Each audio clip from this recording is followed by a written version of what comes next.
La importancia de Estados Unidos y sus elecciones es tal que el día de mañana es quizá el día más esperado, no diría yo por los ciudadanos del mundo, pero sí por las élites políticas y buena parte de las élites económicas del mundo.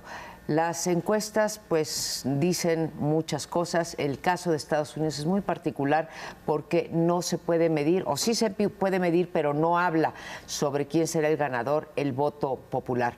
Como ustedes saben, el sistema electoral norteamericano, muy complicado, pero se trata de ganar estados de la Unión Americana. Aquel que gana un estado se lleva todo lo que se llaman los votos electorales, digámoslo en otras palabras, como lo ha hecho Roy Campos, se lleva puntos, de forma tal que si un candidato gana California, ya se llevó 55 puntos de 270 que tiene que tener el ganador de las elecciones en Estados Unidos. ¿Por qué importa esto más allá de lo que pensemos de su sistema electoral? Pues importa por las consecuencias económicas, políticas, sociales que va a tener no solamente sobre la sociedad norteamericana, sino sobre muchos países, el Medio Oriente y para nosotros muy particularmente para nuestro país en términos de comercio, de tráfico de armas, de migración, de crimen organizado. Cuando menos esas 4 áreas son muy importantes en términos de quién gana. Sabemos muy bien que tanto el candidato republicano como la candidata demócrata están en una posición proteccionista, pero siempre hay grados y los grados en estos fenómenos cuentan. No es lo mismo decir que se va a construir un muro que se va a regular la migración, no es lo mismo decir que vamos a tumbar el Telecán, el Tratado de Libre Comercio, que decir que lo vamos a revisar. No es lo mismo hablar de los latinos y las mujeres como habla Trump que hablar como lo hace Hillary. En fin, esto tendrá consecuencias. La moneda está en el aire en el sentido de que no se descartan las posibilidades de que un hombre como Trump, que promete pues un paso atrás en lo que podríamos llamar pues las costumbres civilizantes o civilizatorias, pudiese ganar. Entonces, ahí están y mañana esperemos que no haya una sorpresa y que las encuestas tengan razón y que Hillary Clinton se alce con el triunfo, cuando menos eso es lo que yo pienso. Pues espero que estés en lo correcto. Yo estoy lleno de dudas, no que han surgido en mí, sino que he estado leyendo más dudas que afirmaciones, es decir, o encontrando que en el panorama, por muchas razones, porque no se sabe qué proporción de los electores van a acudir a las urnas, porque no se sabe cómo se van a comportar las elecciones estatales donde se deciden los votos electorales, ¿verdad? Que son 528 los que son 38, de los cuales se requieren 270 para poder ganar la elección presidencial. Porque me llamó la atención muy especialmente un enorme reportaje del Economist de esta semana, en el que, para mi sorpresa, el Economist se pronuncia claramente a favor de Hillary. Incluso la portada tiene un dedito con la carita de Hillary y va dando todas sus razones por las cuales considera que es su candidata. No sabe si va a ganar o perder, pero uno de los datos que trae este reportaje es que los norteamericanos que nacieron en 1980 en adelante, que son ciudadanos ahora, en una cuarta parte, el 25%, opina que la democracia no es el mejor modo de gobierno. Eso es algo, viene con una generación muy nueva, nacidos en 1980, y está habiendo un desprestigio de la democracia. Y por otra parte está la población latina que no va a votar con gran margen, ¿verdad? Y que pues está siendo convocada por todos lados para que vaya a apoyar, y la población negra que no está viendo a un Obama, pues, sino está viendo a una rubia y que dice, pues yo no voy a ir que son muy elementales algunas personas, pues no voy a ir a votar por una rubia, y por otras razones pueden ir a votar por Trump. Y hay mujeres que salen así con pancartas diciendo Make America Great Again o algo así, ¿no? Apoyando a Trump. Mujeres negras, vi fotos. Entonces, yo estoy lleno de dudas, de interrogantes y no puedo hacer ningún pronóstico. Bueno, creo que vale la pena partir del hecho de que los votantes norteamericanos no están locos, porque se ha difundido esa imagen. ¿Cómo pueden votar por Trump? Bueno, pues sí, hay una lógica impecable en esto. Dice María Amparo, las élites están preocupadas. Pues sí, deben de estar preocupadas, porque las élites son las ganonas de los últimos 30 o 40 años. Y lo que Trump hace es movilizar a los que se quedaron fuera. Se quedaron fuera en Estados Unidos desde dos ópticas. Se quedaron fuera, ya lo hemos discutido mucho en esta mesa, gentes blancas que eran obreros, trabajadores industriales, la desindustrialización y el comercio, tal y como ahora se da en la globalización, los ha afectado. Se quedaron también fuera afroamericanos, latinos, etcétera. Son dos que se quedaron fuera. Trump ha decidido movilizar a los blancos y a sus pasiones históricas o prejuicios históricos. Y lo ha hecho muy bien, lo ha hecho con un lenguaje duro, vulgar, que en cierto sentido se parece al que usan estos movilizados en la calle, de la misma manera que Fox lo hizo, más o menos aquí. Con las víboras prietas. Tepocatas, víboras prietas, y qué buen resultado le dio. Luego fue un desastre. Bueno, pero aquí entonces tenemos que sí hay una razón, la globalización y la forma económica que prevalece en el mundo, por lo menos desde Ronald Reagan para acá, ha sido terriblemente dura, ha sido engañosa como Trump, ha sido vulgar en sus formas de distribuir la riqueza. Entonces Trump está respondiendo a algo que esas élites crearon. Y ahora sí se espantan. Ahora dicen, Dios santo, ¿qué cosa nos salió aquí? Pues señores, a eso estaba puesto ahí desde hace tiempo. Y lo que estamos viendo ahora es una forma de resolver, una forma muy caótica, hecha sobre la marcha, con un montón de elementos racistas, etcétera, pero que sí tiene una razón de ser.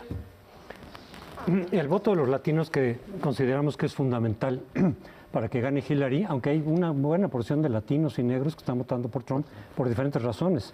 En el caso de los latinos, muchos que son de valores conservadores, algunos como ya tienen la ciudadanía, ya no se identifican con los inmigrantes, pero los ataques y las amenazas que se vierten sobre los inmigrantes, dicen, pues eso es cosa de ellos, no mía. Pero de todas maneras, ese voto latino, en donde realmente puede ser importante, es en los estados swinger, en los estados volátiles. Depende de qué tantos latinos hay en esos estados, porque hay algunos estados en donde la población latina ahí es muy pequeña. Nevada, que es uno de esos estados, sí hay mucha población latina que se está volcando, pero a final de cuentas no es tanto los latinos a nivel nacional, precisamente por las peculiaridades del sistema. En California, de antemano está ganada por Hillary.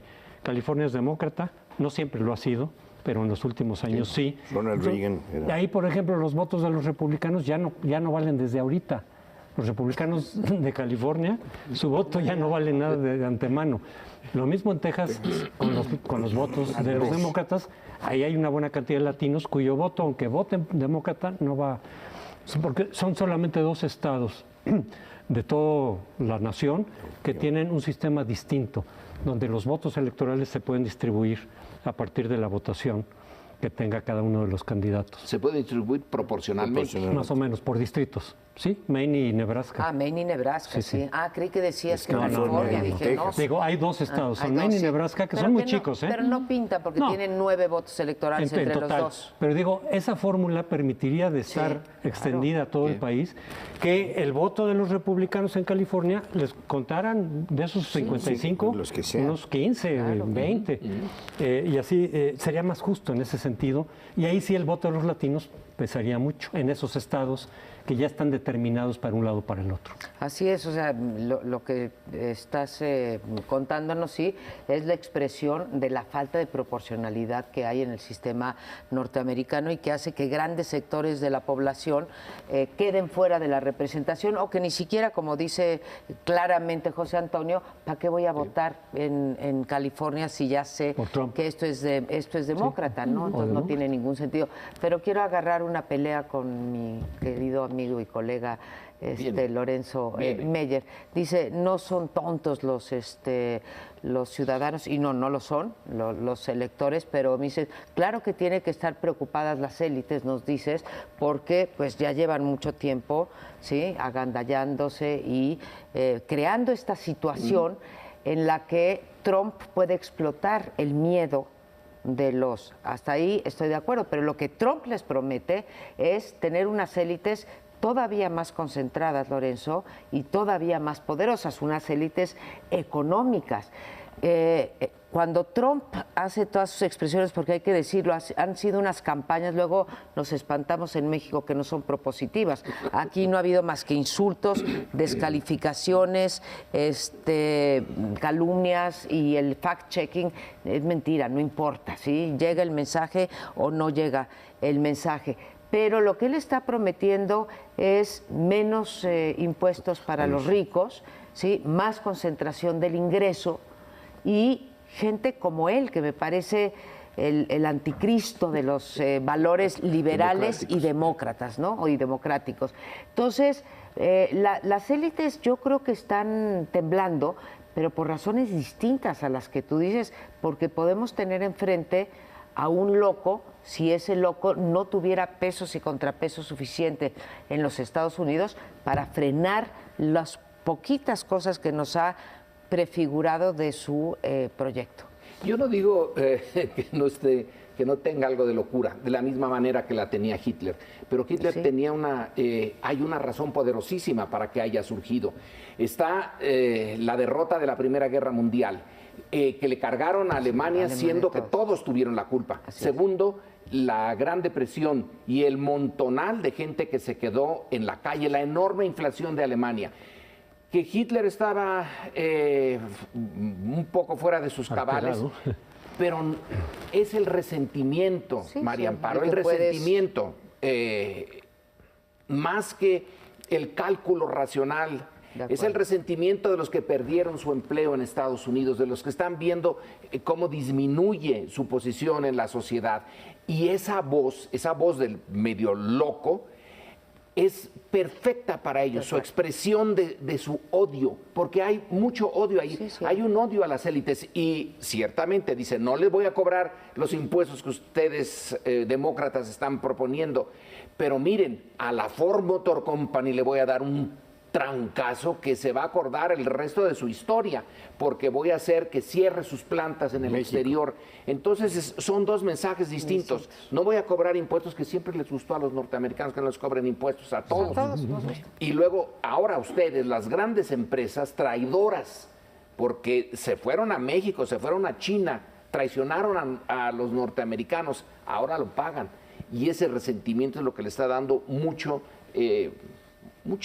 campo a Trump. Bueno, lo otro, quería cambiar un poco el asunto. La otra cosa importante para mañana va a ser si ganando Hillary, por qué distancia, y si está cercana a la distancia es si impugna el resultado de Trump o no, como lo señaló. Pero aquí habría que hacer la diferencia entre el litigio jurídico que está contemplado en las reglas, que eso no va contra la democracia, es parte del procedimiento. Lo que nunca ha ocurrido en Estados Unidos, que muchos temen que podría ocurrir con Trump, es desconocer el veredicto final. Eso no ha ocurrido en toda la historia, por diferentes razones.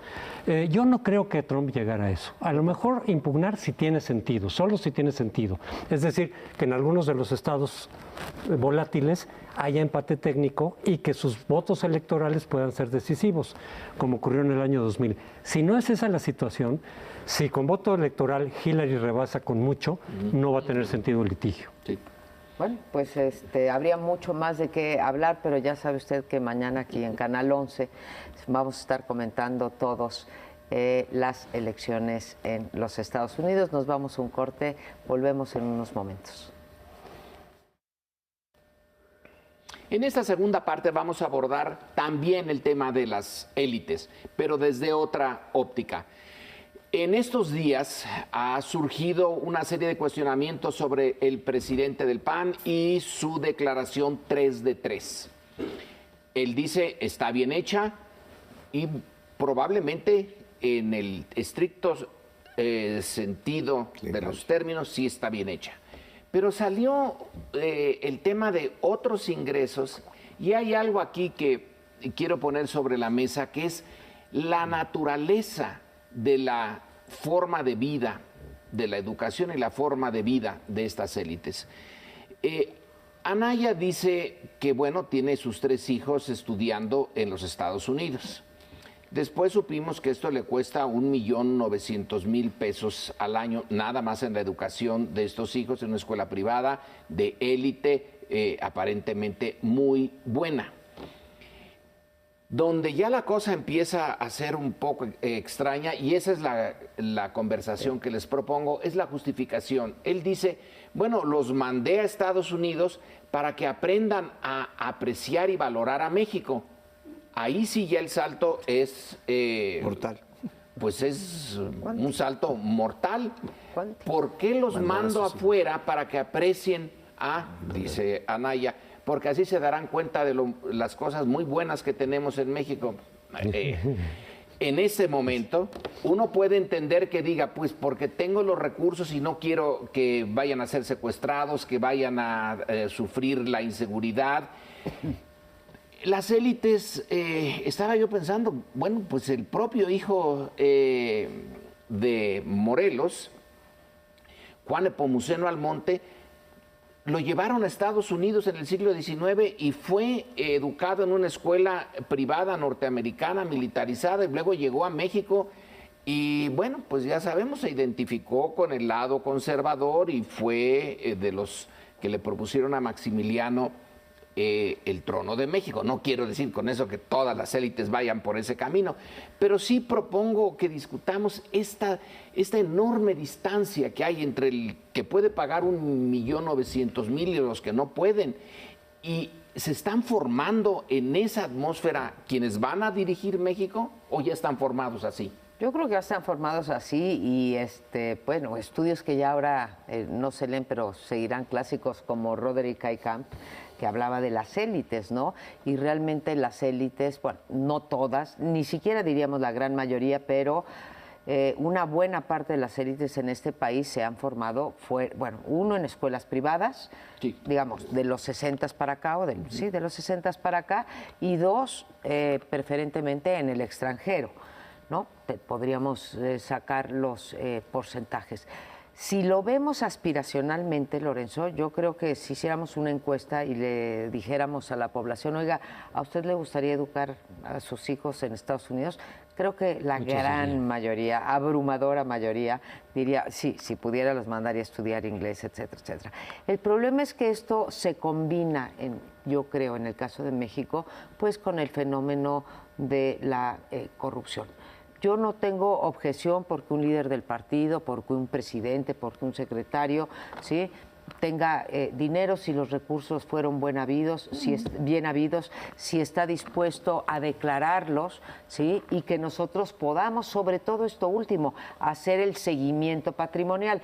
Lo que ya no se puede entender es que el día 1, ¿sí?, mandas a tu hijo a la prepa 3, sí, porque no te alcanza, y en el día 10, que es justo cuando tuviste el puesto, pues está en el colegio de curas o en la universidad más cara privada o en Harvard, ¿no?, pagando tú. Eso no tengo problemas.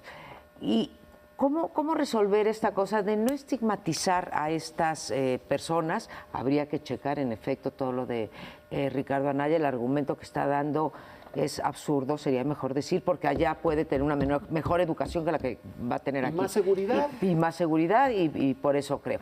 Bueno, pero lo que sí deberíamos de tener en México con respecto a las élites, que no lo hacemos, es no andarles pagando cuestiones privadas cuando tienen derecho a los supuestos servicios públicos. Me parece muy bien que, vamos a poner otro ejemplo, que Enrique Ochoa o que Andrés Manuel López Obrador, me da igual, pague un seguro de vida privado, que pague un seguro de gastos médicos privados, que mande a sus hijos al colegio más caro de México, pero que para eso no reciba subvenciones del Estado. Entonces, cuando yo veo que todos los legisladores se les da un seguro privado, a eso es a lo que nos tenemos que oponer. Yo tengo la impresión de que esta decisión de Ricardo Anaya más bien está tomada en función familiar, en donde en algún momento vi unas declaraciones que decían que con los recursos de la familia de su mujer estaba pues enfrentando esta situación y mandando a los hijos y a ella misma a Estados Unidos en términos de protegerla. Esto que dice Lorenzo me parece clarísimo, ¿no? Protegerla de la seguridad, etcétera, y en donde va a entrar el papá a una lisa electoral en donde va a haber guerra de lodo, etcétera, porque está la guerra de lodo dentro del PAN bastante fuerte y en general. Entonces dijo, para que mis hijos ni se enteren, y los papás de la esposa dijeron, pues, mándalos, tenemos escuelas importantes. Esa es la verdad que yo veo claramente tomada a nivel privado, personal, porque lo otro... si es una fallida explicación esta de decir que para que aprecien las bondades que tenemos en México, eso suena ridículo. Debió haber dicho la verdad. Mi familia, para que quede protegida en un proceso en donde yo voy a entrar, ya lo ha dicho que tiene interés de entrar. Pero, por otra parte, me cayó en mis manos la tesis de doctorado de Ricardo Anaya. ¿Saben dónde la presentó? ¿Dónde hizo sus estudios de doctorado? En la Facultad de Ciencias Políticas y Sociales de la UNAM. Su tesis de doctorado, que estoy empezando a revisar, es bastante seria y tiene como propósito aclarar la posición ideológica del PAN. Analiza los principios de doctrina de 39, después la revisión, la proyección de los principios de doctrina de 65 y luego la proyección de 2002. Y es una tesis analítica de la ideología del PAN, pero presentada en la Facultad de Ciencias Políticas y tiene el doctorado que nunca ha usado, a diferencia de otros, ¿verdad?, que salen con doctorado sin tenerlo. Este tiene doctorado y no lo ha dicho. Y es muy raro que ahora estemos en presencia de mandar a los hijos a estudiar a Estados Unidos cuando a él ha hecho sus estudios aquí. Por eso ya estaba viendo que es contrastante, porque parte de su carrera política es haber hecho el doctorado en la Facultad de Ciencias Políticas de la UNAM, que no es precisamente la derecha, no es donde están los intereses de un panista dirigente nacional, ¿verdad? Entonces, yo tengo mis dudas respecto de cuál es esta razón que motivó, pero desde luego las que él expresó son bastante... Yo tengo la impresión que él cambió un poquito el discurso de cuando apareció todo este asunto y esta acusación que dijo, quiero que aprecien a México y eso se aprecia desde afuera, y si viven en otro país pues van a ver los contrastes.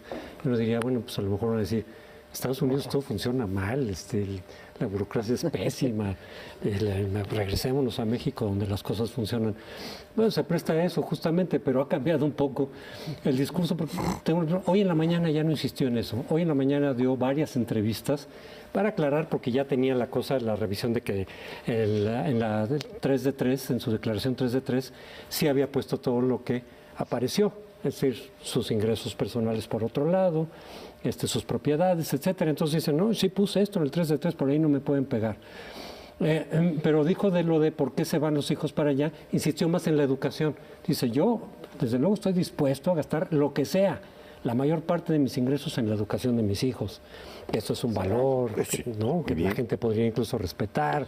Decir, a mí me interesa la educación de mis hijos y estoy dispuesto a sacrificarme ahora, a destinar ahí buena parte de mi ingreso. Ya no señaló lo de que aprecien a México desde afuera y eso, ¿no? Yo creo que este punto se puede decir, tiene derecho, sí, si sus recursos son legales.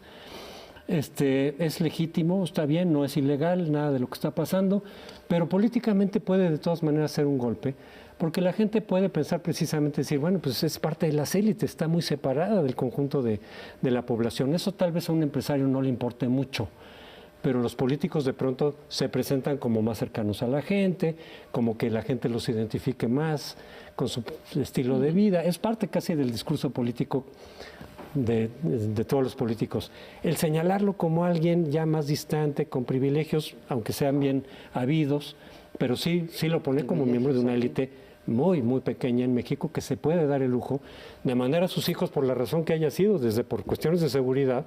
Pues sí, muchos también dirían, pues efectivamente en México la seguridad es un desastre, pareciera a veces que cada vez es peor, y si yo pudiera proteger mi familia en otra parte e irlos a visitar cada semana, hombre, pues claro que lo harían mucho. Pero solamente esto es algo privativo de una pequeña élite muy privilegiada. El punto por lo que lo traje no es por Anaya, que me tiene más o menos sin cuidado. Lo traje por lo de las élites.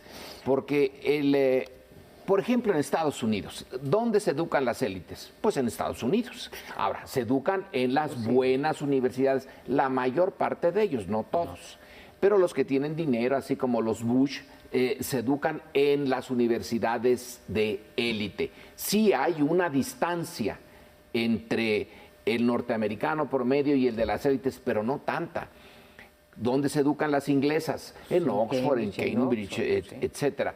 Pero en nuestro país hay algo, no sé a ustedes si les parece importante, a mí me parece importante la empatía. Es decir, que si uno tiene el poder en un país como este, tan brutalmente dividido en clases sociales, es muy difícil tener empatía. Si estás allá arriba en relación a los de allá abajo. Si mal no recuerdo, en algún momento alguien de la familia de Peña Nieto lanzó un Twitter o una cosa de esas diciendo que los proles, pues cómo le iban a entender a ese punto que se estaba discutiendo. Ese es un problema que lo veo como problema y no le veo solución, por lo menos no en el corto plazo. Por eso lo puse. Claro, porque tú no tendrías, digamos, en una democracia no tendríamos derecho a impedir que alguien de la élite llegara y ejerciera su derecho a votar y a ser votado, ¿no? Esto de las élites pues, es un problema de la democracia de siempre. Ahora, te impide haber nacido en la élite, que puede ser una cuestión pues fortuita, acercarte a la gente. Pues yo diría Obama que no necesariamente, ¿sí? Y te puedes acercar a ella, y hay gobernantes que vienen de muy abajo, que han sido pésimos gobernantes, y hay gobernantes que vienen de muy arriba, que también han sido muy malos, ¿no? No sé, ahí tienes a estos blancos desempleados, etcétera, que no son de la élite, votando por un señor de la élite, como es Donald Trump, que pertenece al punto 0001 con mundial. La diferencia que él, el señor que pertenece a la 0001, adoptó su lenguaje. El lenguaje durísimo y brutal de las élites. Pero nos tenemos que ir, espérenos unos minutillos y volvemos con otros temas.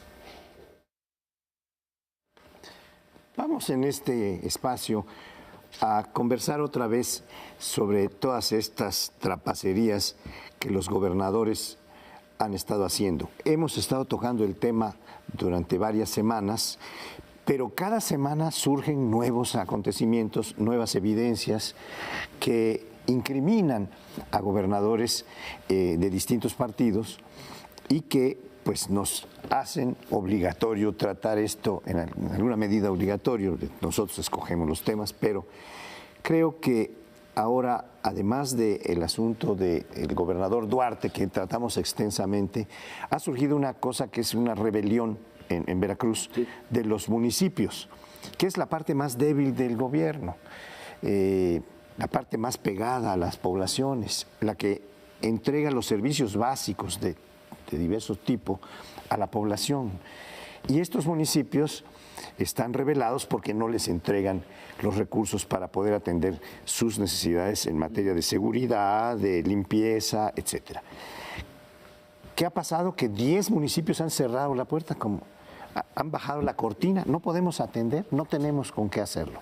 Y se anuncia en un desplegado que viene hoy en varios periódicos que en las próximas horas otros 40 municipios van a bajar la cortina. Entonces estamos hablando de algo muy grande en el solo estado de Veracruz.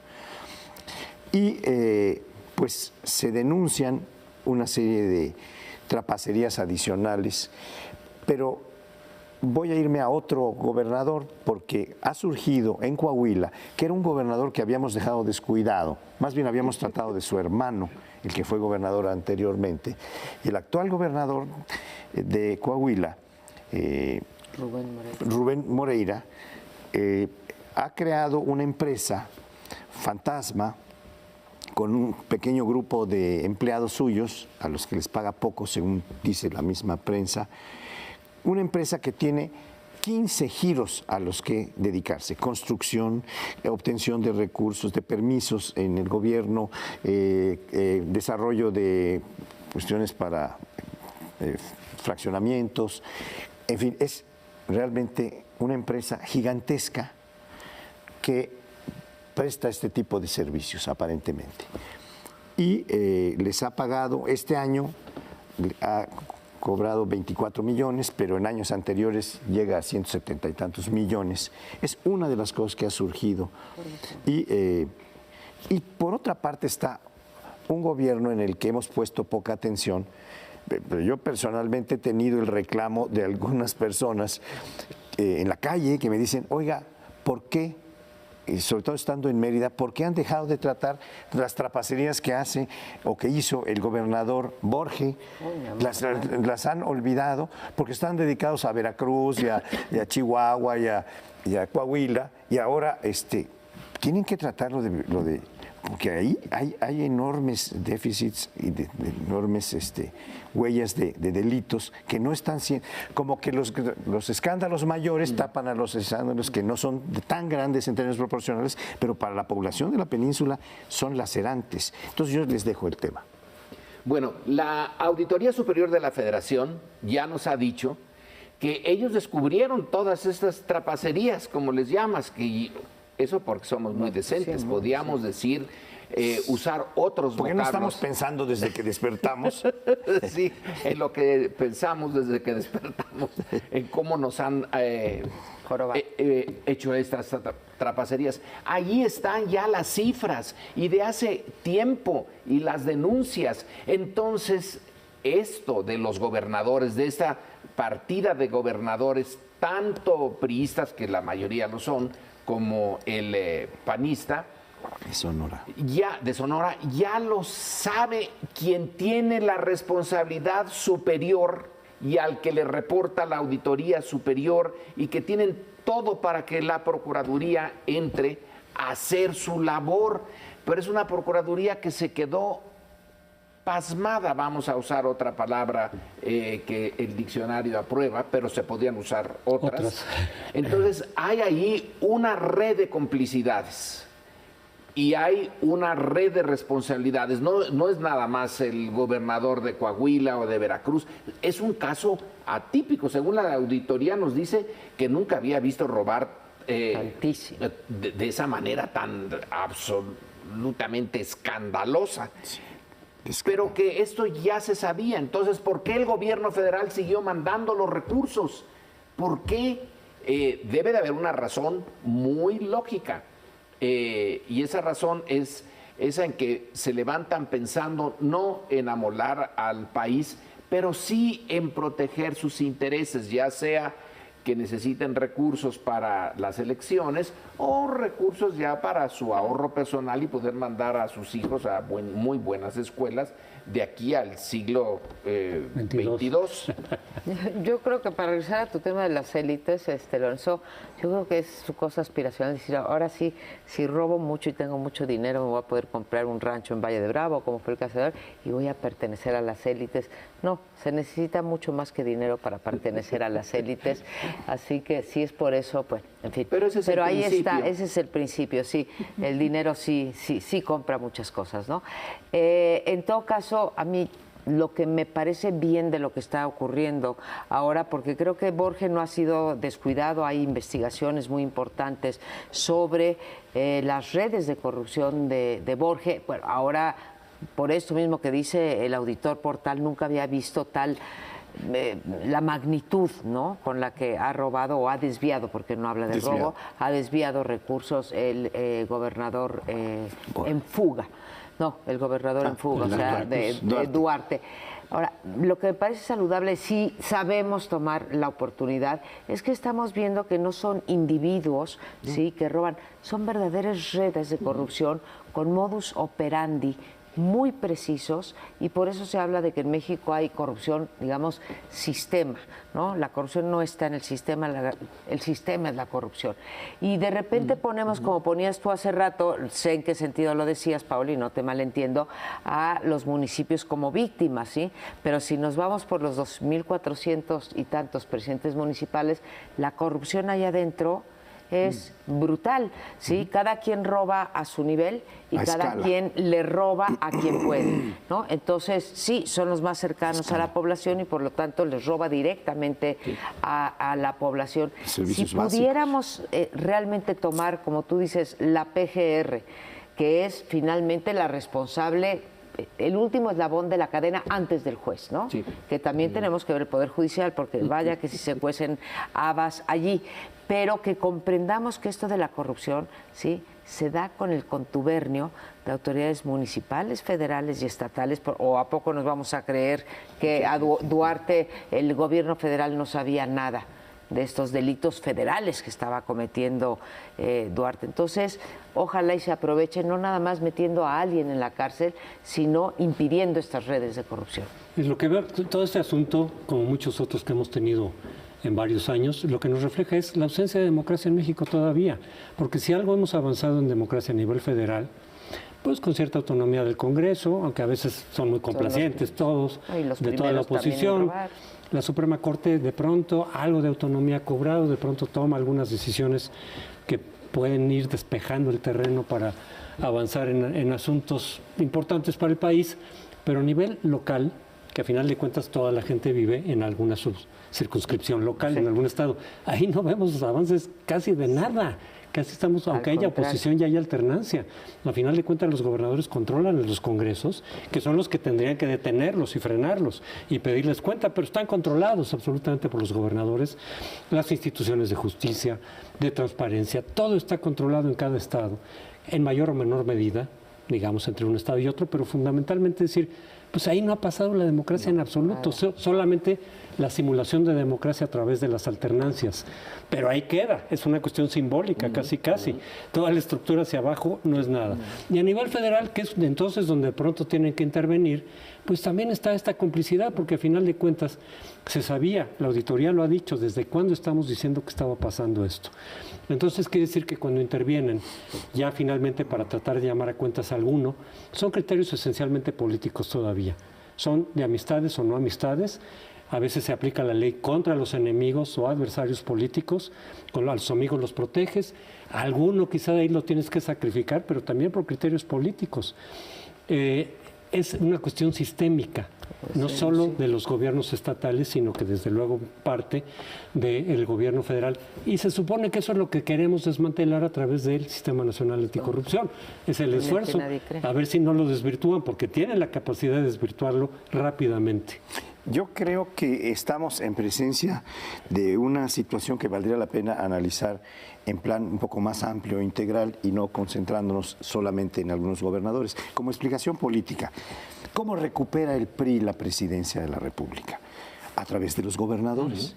Los gobernadores se juntan en torno de Peña Nieto, que era el gobernador de la entidad más poderosa, más rica del país, que empieza a apoyar una serie de ideas. Vamos a hacer un PRI nuevo, con nuevas caras, donde la suya es la que va por delante, pero en diversos estados, en el mío, por ejemplo, apoya a Ivonne Ortega, en otros estados va apoyando a distintos gobernantes, y después estos gobernantes llegados al poder o a la gubernatura, le van aportando a Peña Nieto, que es el gobernador principal de este grupo, para que haga su campaña presidencial. De eso hablábamos en un bloque hace una semana, me parece, en donde habíamos dicho que Duarte compró un seguro de 6,000 millones y que el otro era de 10,000 millones. Bueno, pero ese seguro es un seguro de grupo, no es un seguro de cada uno.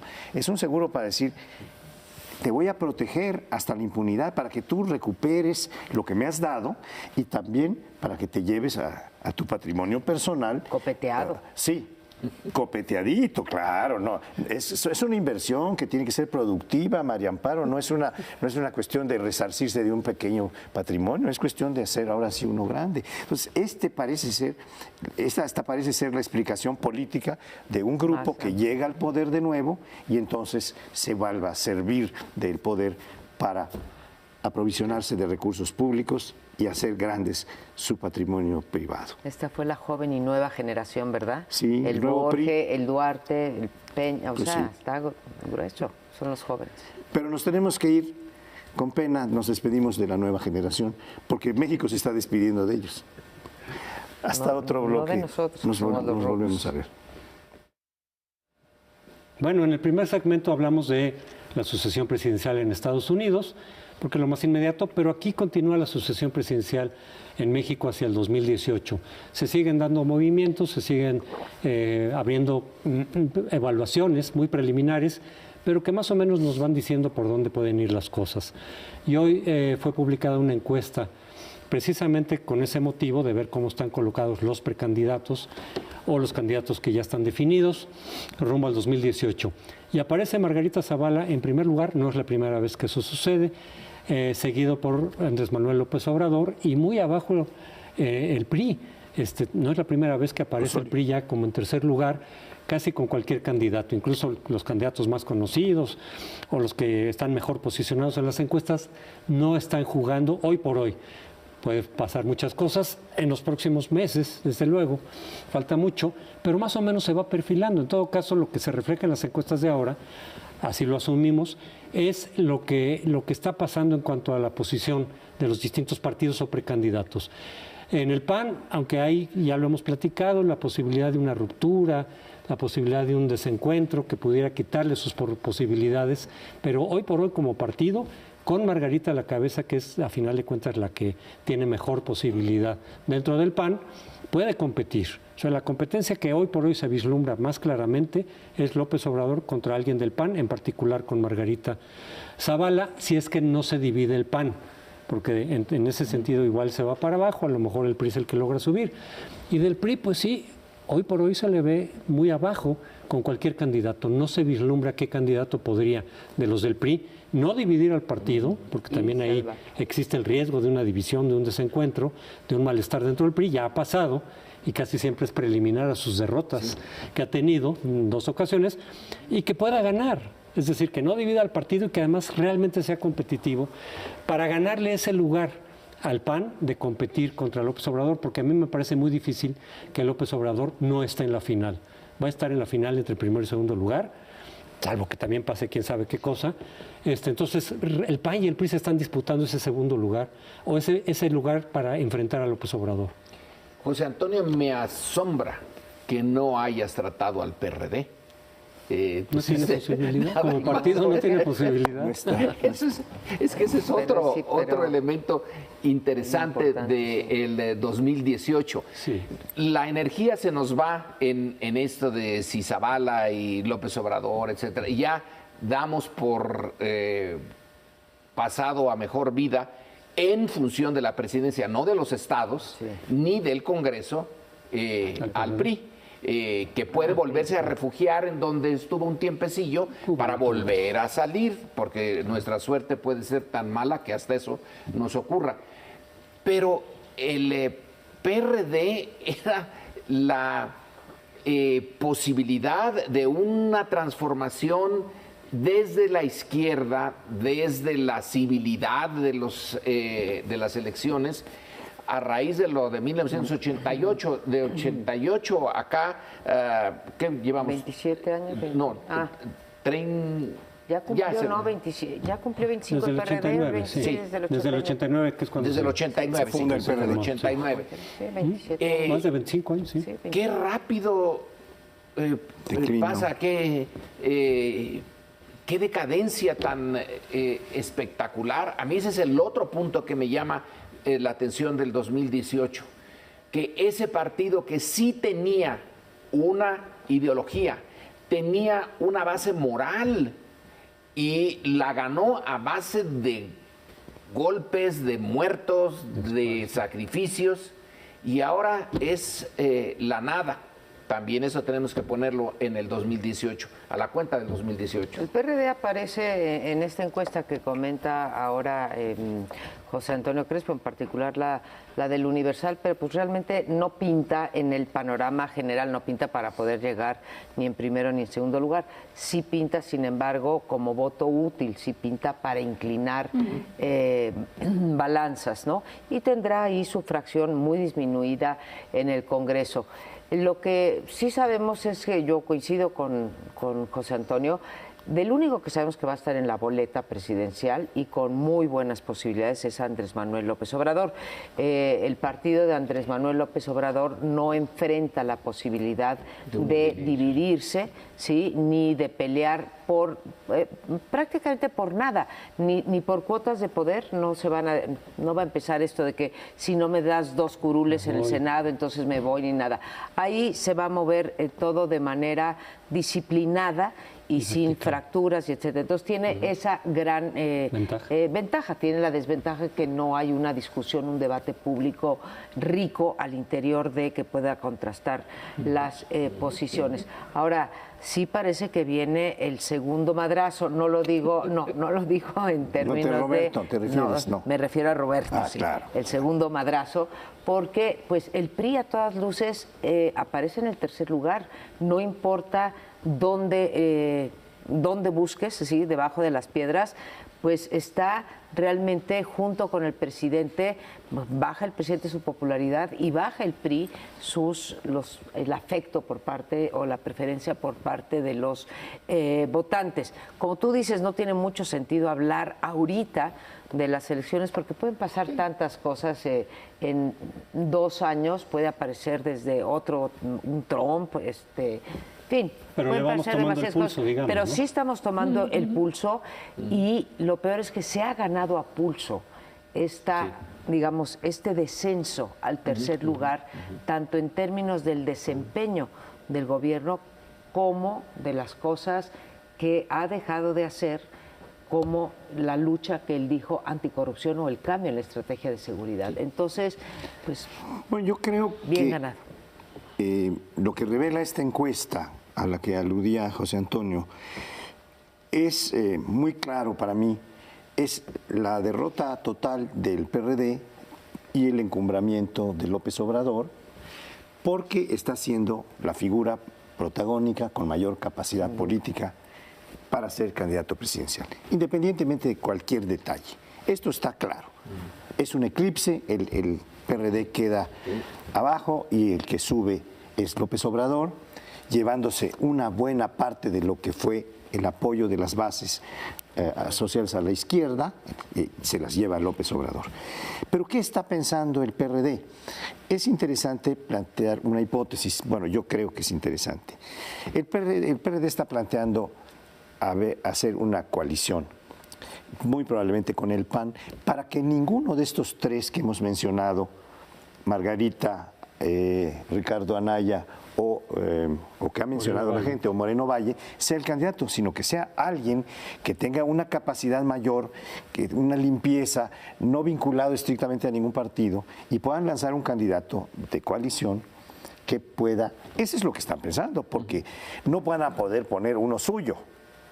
Tienen que, no hay.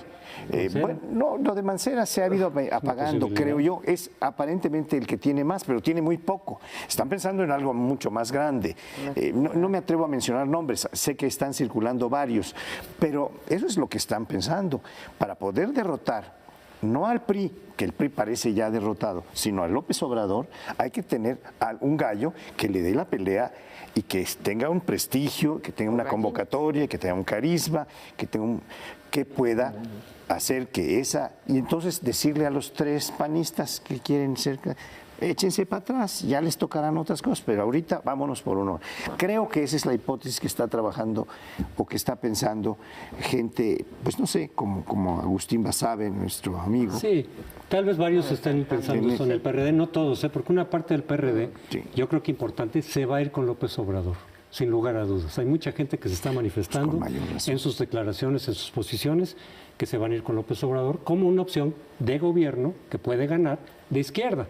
Y seguramente se va a jalar a muchos votantes también. Es una suerte del de PRD. voto útil, ¿no? Es una suerte de voto útil de la alianza izquierda. o de coalición, o de irse de plano a apoyar a López Obrador, aún desde el PRD, hacer coalición con López Obrador. No sería voto útil, sería hacer coalición.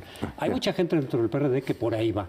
Y otros que quizás están haciendo estos cálculos que me parece totalmente fuera de posibilidad. Porque ya parece que Margarita, si además está arriba en las encuestas, va a decir, ok, ¿para qué entre quién sabe quién, que ni siquiera es del PAN? Si yo puedo ganar según las encuestas, pues ¿para qué vamos a buscar a alguien más? Y los propios panistas, o sea, no solamente que Margarita o Ricardo Anaya digan, me voy a hacer un lado para que llegue quién sabe quién, de afuera, del PAN. Eso es muy difícil que ocurra. Además, los propios panistas prefieren uno de ellos. Pero permíteme una interrupción, José Antonio. Un paréntesis. Es que Margarita tiene muchos negativos que son atribuibles al calderonismo. Sí. Entonces, vamos a buscar a alguien que no tenga tantos negativos. Porque no es solo quién va arriba, sino hay que ver quiénes lo contrapesan con los negativos. Perdón. Sí, no, pero de todas maneras, ya sé que ese es el plan, lo veo muy difícil, muy poco viable. Pero lo del PRD que decía Lorenzo, bueno, es que la ruptura se dio en parte a raíz de la salida de López Obrador, que es el liderazgo que se ha mantenido durante muchos años como un candidato viable. ¿Qué otro liderazgo quedaba ahí en el PRD de ese tamaño? Pues ninguno. Yo creo que López Obrador, de hecho, calculó al salirse del partido decir, yo tengo muchos votantes que son míos, que no son institucionales, que no son del PRD. Algo que no ocurrió, por ejemplo, con Cuauhtémoc Cárdenas, cuando Cuauhtémoc pudo haberse salido, cuando en 2006 quería también ser candidato, pero ya había un liderazgo alternativo que era López Obrador. Cambio al revés, no. Pero se nos termina el tiempo, les recordamos que vamos a continuar ahora mismo análisis sobre la elección de Estados Unidos y mañana también en la noche analizaremos la elección de Estados Unidos. Nos vemos pronto.